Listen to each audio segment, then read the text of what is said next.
चोरले के गर्यो त सम्पूर्ण त्यहाँ जे जति वस्तुहरू थिए, किम्ती वस्तुहरू थिए, गहनाहरू थिए, पैसा जे जति थियो सबै झोलामा बटुलेर अनि झोला भिरेर सुटुक्क भाग्यो। श्रीमान हेरेको हेरे। अब श्रीमतीलाई लाग्यो कि अब चाहिँ अझै जगाउनु पर्यो।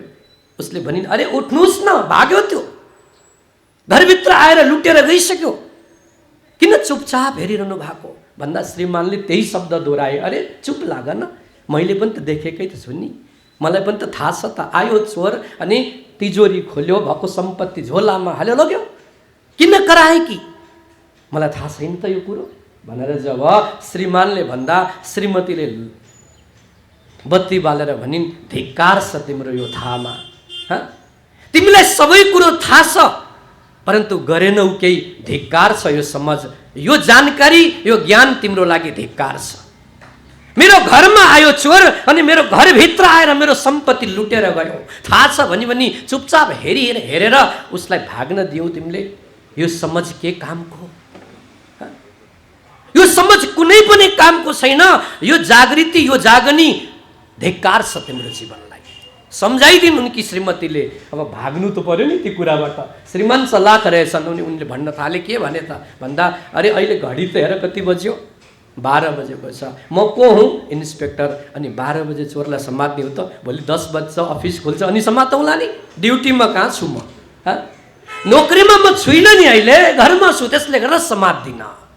अब ध्यानले सुन्नुहोस् यो कुरालाई, हाम्रो स्थिति ठ्याक्कै त्यही इन्सपेक्टर जस्तै भएको छ। हाम्रो घरमा आएर कुनै आतताईहरूले हामीलाई लुटिसके, हाम्रो सम्पूर्ण सम्पत्तिलाई लुटेर झोलामा भरेर भागिसके, हामी हेरेको हेरेछौँ, सबै कुरो थाहा छ हामीलाई। हाम्रो त्यो जागनी भइरहेको छ नि, जुन प्रकारको जागृति, त्यो जागृतिमा धुलो हालिदिनुहोस्, धिक्कार छ त्यो जागृतिलाई। यही स्थिति हाम्रो भएको छ। समाजको आवाज.com। सच्चिदानंद रूपाय विश्वोत्पत्त्यादि हेतवे तापत्रय विनाशाय श्रीकृष्णाय नमः। परात्पर अखिलेश्वर पूर्ण ब्रह्म परमात्मा जुगल चरणमा प्रणाम गर्दै यो सुन्दर प्राङ्गण माता चामुण्डा माईको यो सुन्दर देवी थानमा अलग अलग मन्तव्य, अलग अलग विचारहरू लिएर हामी यहाँ एउटा छाता मुनि बसेका छौँ। त्यो छाता हो सनातन छाता। सनातन छाताभित्र अनगिन्ती मार्ग, उपमार्गहरू, पन्थहरू, सम्प्रदायहरू एक भएर हाम्रो धर्म संस्कृतिलाई बचाउनको लागि हामी अगाडि बढ्दैछौँ। कतिपय महानुभावहरूलाई लाग्ला कि बचाउने अनि कि हामी कहाँ मरेका छौँ, कि हामी मरिसक्यौँ, क्वेसन उठ्न सक्दछ, प्रश्न उठ्न सक्दछ। आजभन्दा 25-30 वर्ष पहिला यी गठनहरू, यी गोष्ठीहरू, यी सभाहरू हुँदैनथे। धर्मका सभाहरू यसरी गर्ने गरिन्थ्यो, धर्ममा के कुरा सिकाइएको छ, हाम्रो सनातन परम्परामा कुन कुन कुराहरू हामीलाई सिकाउनको लागि हाम्रा सन्त गुरुजनहरूले, हाम्रा सद्गुरुहरूले निर्देश गर्नुभएको छ, ती कुराहरूको लागि सभा बसिन्थ्यो। परन्तु 20-25 वर्षको अन्तरालमा हेर्नुहोस् त समय कसरी परिवर्तन भयो। अब हामी त्यो धर्मलाई बचाउनको लागि सभा गर्दैछौँ। विडम्बना हो नि। अबको 25 वर्ष पछिको समयलाई विचार गर्दा कहाली लाग्न थाल्दछ, डर लाग्दछ।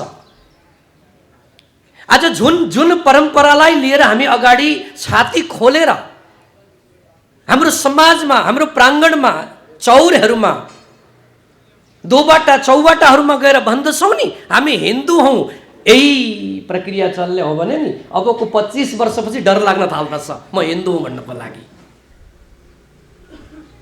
भक्तजन, यो प्राङ्गण जुन पवित्र छ, यहाँका भाइब्रेसन, यहाँको एक एक हावाहरू जुन प्रकारले पवित्रताले भरिएका छन्, भनिन्छ हाम्रो शास्त्रमा धर्मका 4 स्तम्भहरू सम्झाइएको छ।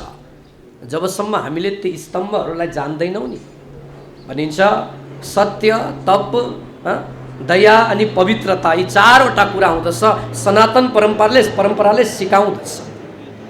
ध्यानले सुन्नुहोला।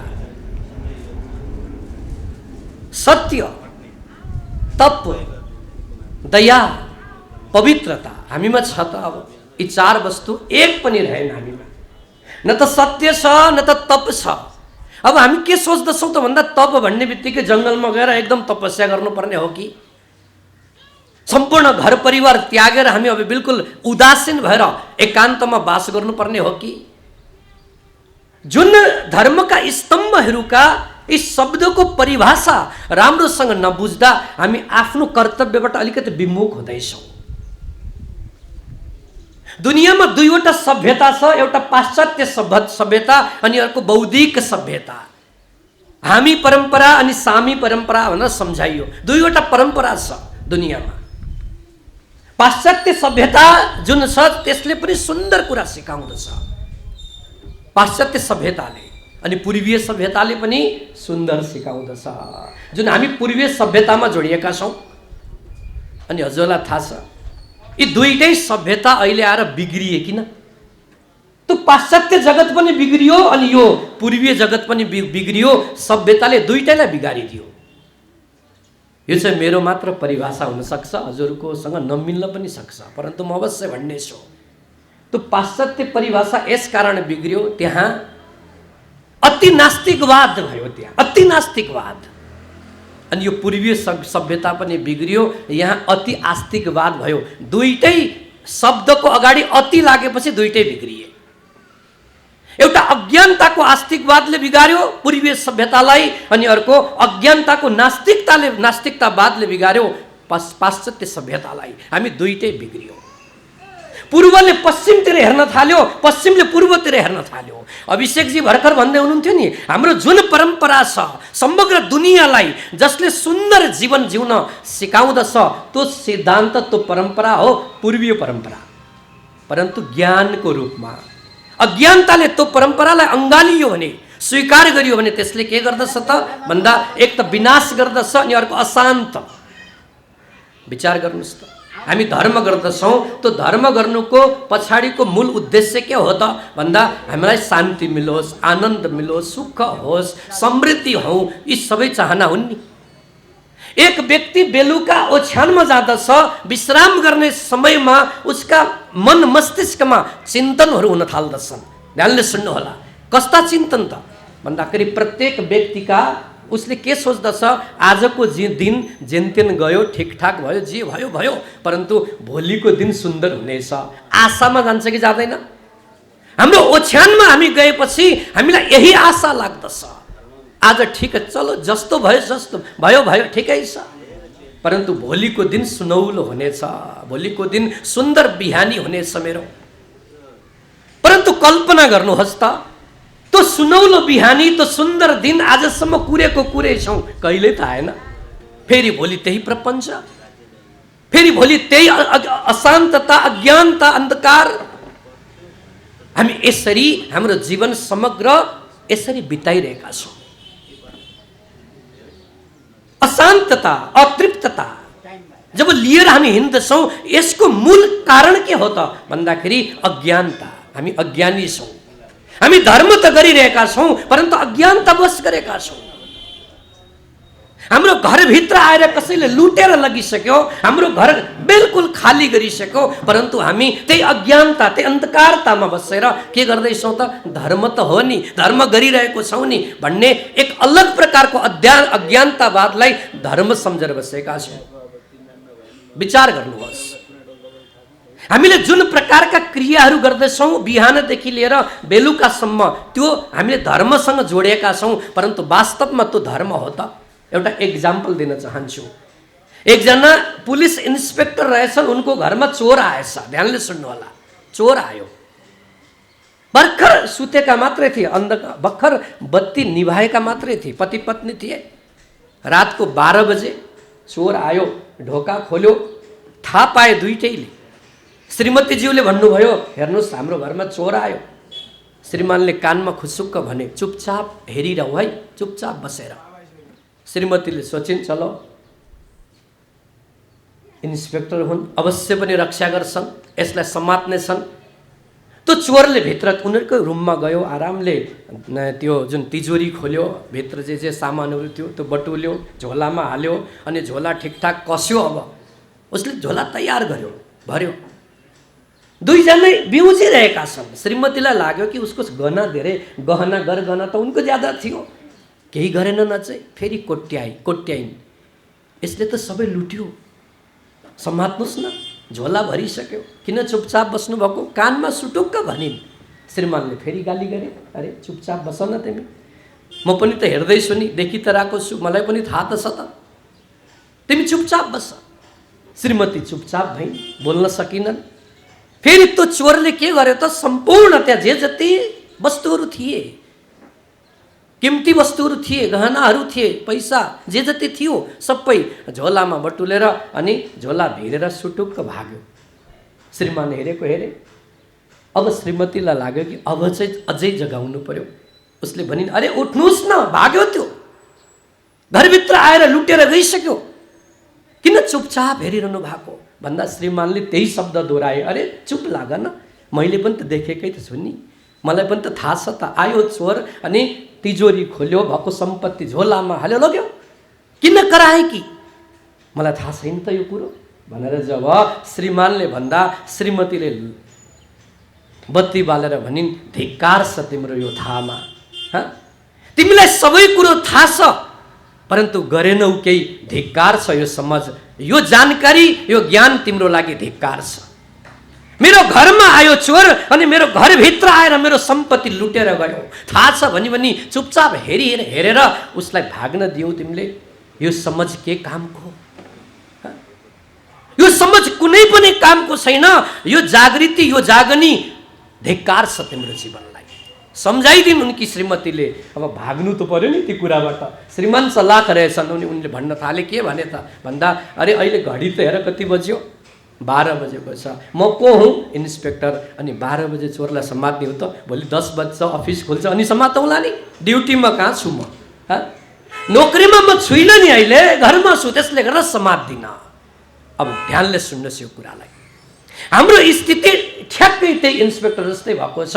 हाम्रो घरमा आएर कुनै आतताईहरूले हामीलाई लुटिसके, हाम्रो सम्पूर्ण सम्पत्तिलाई लुटेर झोलामा भरेर भागिसके, हामी हेरेछौँ, सबै कुरो थाहा छ हामीलाई। हाम्रो त्यो जागनी भइरहेको छ नि, जुन प्रकारको जागृति, त्यो जागृतिमा धुलो हालिदिनुहोस्, धिक्कार छ त्यो जागृतिलाई। यही स्थिति हाम्रो भएको छ।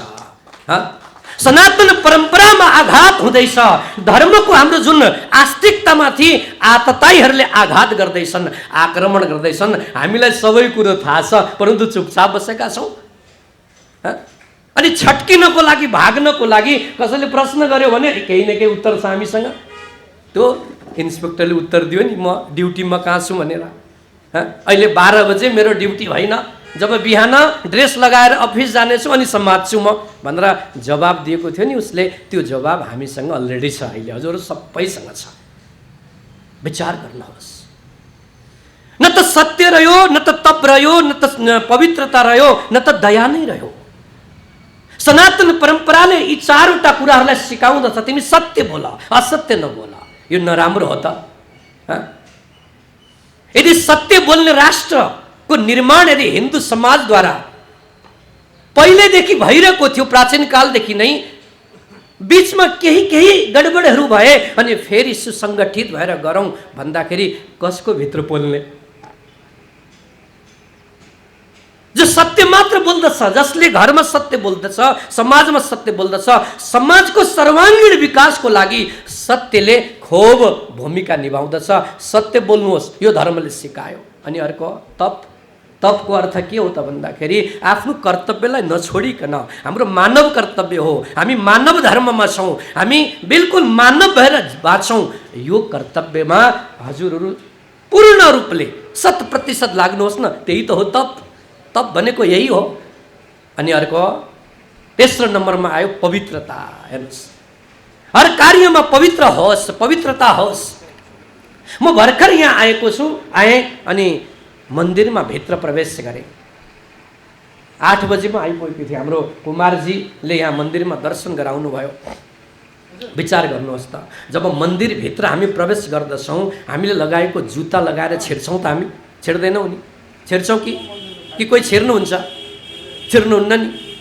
जुत्ता खोल्दछौँ किन त भन्दा हामीलाई मन्दिरभित्र हाम्रो मनमा यस्तो छ, पवित्र स्थान हो यो पवित्र स्थानमा म जुत्ता लानु हुँदैन मैले।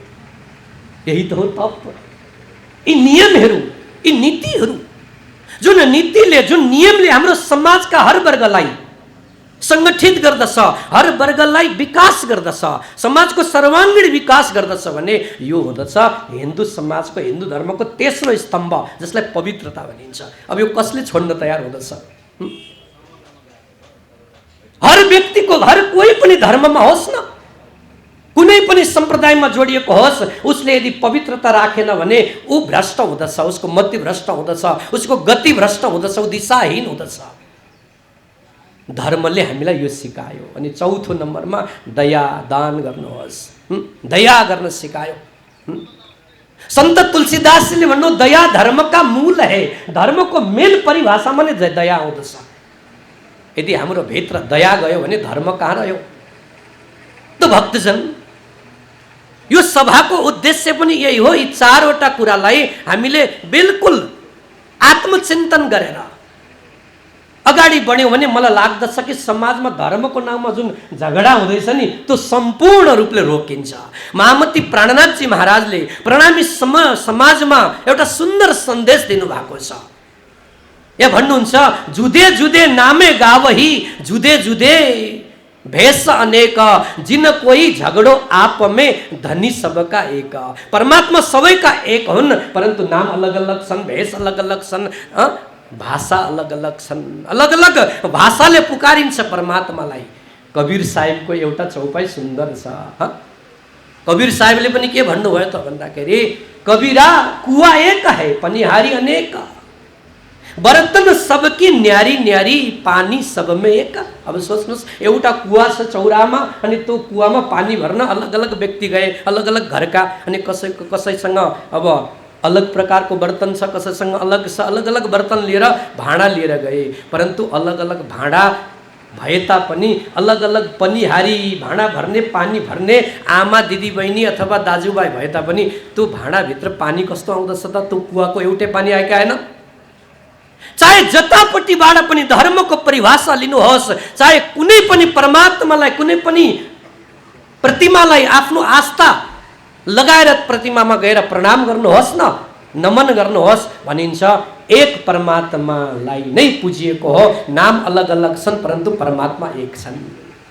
यो कुराको जानकारी हुने बित्तिकै यहाँ गीता, श्रीमद् भगवत गीताको हामी वितरण गर्दैछौँ। विचार गर्नुहोस् त, गीताको सार के हो? हजुर सबैलाई थाहा होला, परन्तु अलिकति एक शब्दमा भनिदिन्छु म। जब द्वितीय स्कन्दमा गीतामा वर्णन गरिएको छ, अर्जुनलाई गजबको विषाद भयो, चिन्ता भयो अर्जुनलाई। विषाद योग भनियो, अर्जुन विषाद योग। अलग अलग प्रकारका त्यहाँ योगहरू छन्। योगको अर्थ जोड हो, जोड्नु, आत्मालाई परमात्मासँग कुनै न कुनै माध्यमद्वारा जोड्नु। विशेष गरेर दुईवटा योगलाई लिएको छ। हुन त अनगिन्ती योग छन् गीतामा, एउटा साङ्ख्य योग अनि अर्को कर्म योग। यी दुईटाले जब जोड्नु हुँदछ नि, तब मजा आउँदछ आत्मालाई। अब यो सम्झाइयो, अर्जुनलाई विषाद भयो, उसले हेर्यो। पहिला त खुब उफ्रिएको थियो अर्जुन, लडाइँ गर्दछु, सबैलाई मारिदिन्छु म, मेरो राज्यलाई दुर्योधन जस्तो आतताईले आफ्नै सम्बन्धी भएर पनि हामीलाई वनवास दियो, अलग अलग प्रकारले दुःख दियो, सबैलाई मारिदिन्छु भन्ने अर्जुन जब मैदानमा पुग्यो नि, तब लडखडाउन थाल्यो। विषाद भयो उसलाई। विषाद हुनुको कारण के थियो त भन्दाखेरि पूर्ण रूपले ज्ञान थिएन उसलाई। एक प्रकारको जुन ज्ञान हुनुपर्ने थियो, थिएन। उसले धर्म अनि विभिन्न प्रकारको हामी प्रेम शब्द आउँदछ नि, उसले प्रेमलाई चाहिँ मोहसँग जोडिदिएको थियो। हजुरलाई थाहा छ, जब हामी धर्म गर्दछौँ, धर्म गर्दा परमात्मासँग हामी जुन आकर्षित हुँदछौँ नि, परमात्मासँग प्रेम गर्दछौँ, आकर्षित हुँदछौँ, अनि कुनै पनि व्यक्तिसँग जब हामी आकर्षित हुँदछौँ, हामीले त्यो आकर्षितको नाम प्रेम दिँदछौँ नि, हामी प्रेम भयो। परन्तु आकर्षण र प्रेममा धेरै अन्तर छ। अर्जुनलाई प्रेम थिएन, आकर्षण थियो, मोह थियो। अर्जुनले प्रश्न गर्यो, हे परमात्मा, हे कृष्ण, यो मेरा शाखा सगा सम्बन्धी सबै मेरै रहेछन्, कसरी मार्ने यिनीहरूलाई? यिनीहरूलाई मार्दा त म त घोर नरकमा पर्नेछु, के गर्ने भन्दाखेरि भनिन्छ, ध्यानले सुन्नु होला, यहाँ अर्जुनलाई भन्नुहुँदछ, सम्पूर्ण गीता सम्झाउनु भयो अर्जुनलाई परमात्माले। हे अर्जुन, यो दुनियाँमा दुई प्रकारका धर्म छन्, एउटा लौकिक धर्म अनि अर्को पारलौकिक धर्म। विद्या पनि दुई प्रकारका छन्, एउटा पराविद्या अनि अर्को अपराविद्या। जुन व्यक्तिले दुईटै विद्यालाई सम्पूर्ण रूपले जान्दछ नि, भनिन्छ वास्तवमा ज्ञानी उही नै हो। पराविद्याका पनि खूब त्यहाँ परिभाषा गरिदिनु भयो, अपराविद्याको पनि परिभाषा गरिदिनु भयो। अन्तिममा हजुरले जो गीताको अन्तिम अध्याय 18 अध्यायमा अन्तिममा श्री कृष्णले गीता सकेपछि कृष्णलाई प्रश्न गरे, अर्जुनलाई प्रश्न गर्नुभयो, हे अर्जुन, स्थिति कस्तो छ अब तिम्रो? सुरुवातमा तिमी जसरी विचलित भएका थियौ, तिमीलाई योग विषाद भएको थियो, तिमीलाई दुःख भएको थियो, अब अहिले स्थिति के छ त भनेर सोद्धाखेरि अर्जुनको जवाब एउटै आउँदछ। त्यो जवाब हाम्रो पनि हुनुपर्दछ है। अर्जुनको जवाब के थियो त भन्दाखेरि, यहाँ कृष्णलाई दुईटै हात जोडेर अर्जुन भन्दछन्, हे परात्पर, हे परमेश्वर, हे श्री कृष्ण, नष्टो मोह, मोह नष्ट भयो, स्मृति लब्धा, अब मेरो त स्मरण, मलाई बिस्तार मेरो लुकेको स्मरण थियो, त्यो बिस्तार आउन थाल्यो, नष्ट भयो मोह। गाण्डीव समाते अनि कृष्णलाई भन्न थाले, हे परमात्मा, आदेश दिनुहोस् न, के गर्ने मैले? अब मैले हजुरको श्री चरणमा आफूलाई समर्पित गरेँ, अब मलाई शिष्य बनाउनुहोस्। हजुर मेरो गुरु, म हजुरको शिष्य। अब यो दुई कुरा विचार गर्नुहोस् त। जब हामीलाई ज्ञान हुँदछ, मोह नष्ट भयो। जुन अज्ञानताको, अतिवादको जुन प्रकारको आस्तिकता थियो हामीमा, अन्धकारको आस्तिकता थियो, त्यो मेटियो। अब माताजीको चरणमा गएर हामीले प्रणाम कसरी गर्ने, चामुण्डा माईलाई हामीले कसरी रिझाउने, त्यो थाहा भयो अब हामीलाई। अब यसलाई भनियो हामीलाई ज्ञान भयो, मोह नष्ट भयो। हाम्रो सनातन परम्परामा यी वस्तुहरूको जब हामीलाई ज्ञान हुँदछ नि, तब भक्तजन भनिन्छ, हामीलाई कहिले पनि भन्नु पर्दैन कि तिमी हिन्दू हौ, हिन्दू धर्मलाई बचाऊ, तिमी हिन्दुत्वलाई शिरधार्य गरेर अगाडि बढाऊ। कारण कि हाम्रो सासमा हिन्दुत्व छ, हाम्रो गाँसमा हिन्दुत्व छ, हाम्रो माटोमा हिन्दुत्व छ, हाम्रो जीवन नै त हिन्दुत्व हो। कसले भन्न सक्छ कि हामी हिन्दू होइनौँ? त्यसकारणले सबैले एकचोटि हात उठाउनुहोस् त, दुईटै हात सबैले जयकार लगाउने। शुद्ध सनातन हिन्दू धर्म की, शुद्ध सनातन हिन्दू धर्म को, नेपाल राष्ट्र को, नेपाल हिन्दू राष्ट्र को आनन्द आउँछ कि आउँदैन? आफ्नो राष्ट्रलाई जब हिन्दूसँग जोडिदिँदा गजब मजा आउँदछ। त भक्तजन, ज्ञानका कुरा त धेरै छन्, गर्न त खूब मजा आउँदछ। भर्खरै हाम्रो पुष्पराज गुरुजीले भन्नुभयो नि, योग ध्यान सिक्नको लागि आउनुहोस् न त्यहाँ। अनि म पनि यसै गरी आग्रह गर्दछु, आह्वान गर्दछु। यहाँ नौतन धाम हजुरको बिल्कुल आँगनमा छ। यो बागमतीको बिल्कुल अलिकति टेकरी किनारमा बडा सुन्दर रमणीय स्थान छ। कृष्ण प्रणामी धर्म, निजानन्द सम्प्रदाय भनेर हामीले भन्दछौँ, परन्तु शुद्ध सनातन हिन्दू धर्मभित्र कृष्ण प्रणामी समाज छ। निजानन्द सम्प्रदायको त्यो अद्भुत स्थान छ, त्यहाँ अवश्य हजुर आउनुहोस्। त्यहाँ योग पनि हुँदछ, ध्यान पनि सिकाइनेछ, त्यहाँ धर्मका हर प्रकारका कार्यहरू हुँदछन्। हजुर त्यहाँ अवश्य आउनुहोस्, त्यहाँ खूब मजा आउँदछ। यहाँ पनि भेटौँ यसरी कहिलेकाहीँ, त्यहाँ पनि भेटौँ कहिलेकाहीँ धर्मको नाताले। अनि हाम्रो पुष्पराजजीको आश्रममा पनि भेटौँ, हामी सबै एक भएर अगाडि बढौँ। अनि अघि नैको मैले त्यो दृष्टान्त दिएको थिएँ नि, यदि सबैजना एक भयौँ भने त्यो इन्सपेक्टरको भित्र चोर आएको थियो, घरमा आउँछ त कहिले चोर? अब आउँछ, चोरलाई के गर्ने त भन्दा चोरलाई सही दण्ड दिएर उसलाई हामीले मार्ने होइन है, ध्यान दिनु होला।